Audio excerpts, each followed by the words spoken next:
not many people look at their stuff like a machine. And I think that that's such a unique thing to go really lean into. Like, I don't know, tell us a little more about that. Like, how do Yeah. you treat the webinar like a machine? Yeah, I mean, I look at different components, right?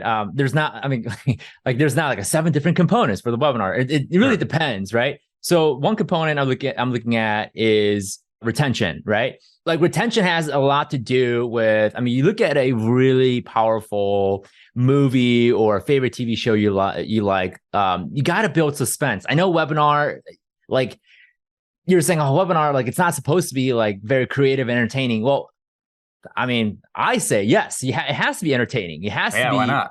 Yeah. got it. Like when you're selling, you have to be able to capture the attention. So retention is something I look at for sure.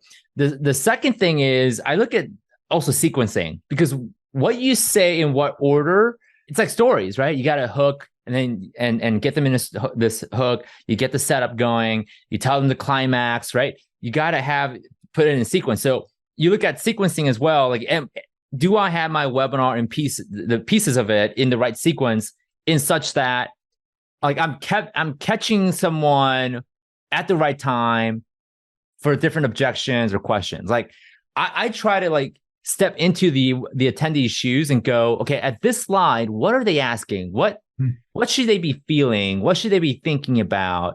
What objection precedes me explaining this, right? So I'll give an example, like our webinar, how to pay off your mortgage in 5 to 7 years. Like getting into that, like the title itself is very like dramatic demonstration-ish, right? It's like, I'm going to show you how to magically turn this mortgage into 5 to 7 years, right? It just feels very like magic feel. But before that, like in the webinar, I have to explain why they should do that in the first place, right? So there's mechanisms for like sequencing of like, I can go directly into like, let me show you how to do this, right? But then people are thinking, okay, why would I do that in the first place, right? Why should I pursue this vehicle in the first place? So I have to overcome that, then move on to the next thing, which is, okay, let me show you now, like now that you know that you should pay off your mortgage, you know why, here's the vehicle and why the vehicle is awesome. So it follows very much of what Russell's perfect webinar, right? It follows that, but you have to look even deeper. Like, do my audience even want the vehicle in the first place? Or why should they pick the vehicle in the first place, right? So it's like you almost have to have this like mass empathy going, where like you could kind of almost read people's mind at the stage. Like you have to put yourself out of the webinar and go look at this objectively and go, all right, like in this part of the webinar, what are they thinking? Like, are they questioning my integrity? Are they questioning my credibility? Or are they like, do they have this question? Like, so I try to get that data as much as possible, even just like running the webinar itself. So that's the other aspect to it. There's the objection aspect, like like what you're talking about, like sales, like answering objections. I mean, you'll never be able to answer all the objections, but just enough to get them to say yes to the next thing, which for us happens to be the phone call, right? Like just enough of trust and credibility and belief to go, yeah, I think there's something here I can dig more into. So there's a sales component to it. I mean, there's also component of desire, like psychological desire. One of the things that I will talk about at the offer launch is a concept called drive sales, which actually comes from a guy named Woody Woodward. All credit to Woody. So adding that into the webinar as well. And you're using drive in the back of it. In the webinar, yeah, within the webinar. I didn't recognize that. I'm familiar with drive. I didn't realize that's where some of that. That's fascinating. Okay. Yeah. Okay, so cool. Like ultimately when you're doing so if you do like closing and stacking. So for me, I close them to a phone call.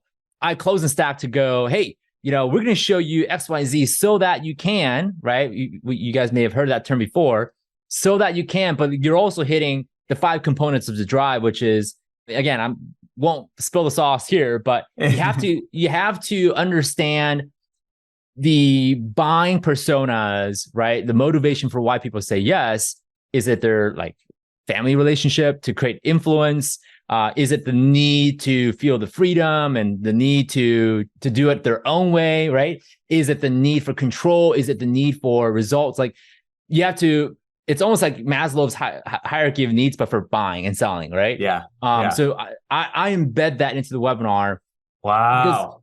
Because ultimately, like, how I see my products and offers, like let's say you sell, I don't know, Band-Aid, right? You're not selling Band-Aid for the sake of selling Band-Aid. You're selling people feeling of safety and security, knowing that they're not going to bleed out to death, right?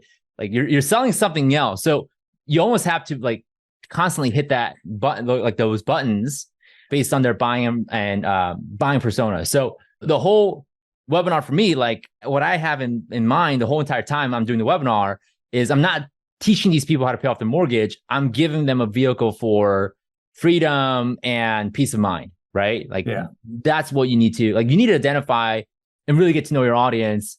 So that's another component, like understanding your audience really well, the psychographs, demographics, like what are their desires? So, I mean, there's lots of different components I can go into making a webinar happen, but those are some of the few that I could share now. The rest you come to off launch and you get it, right?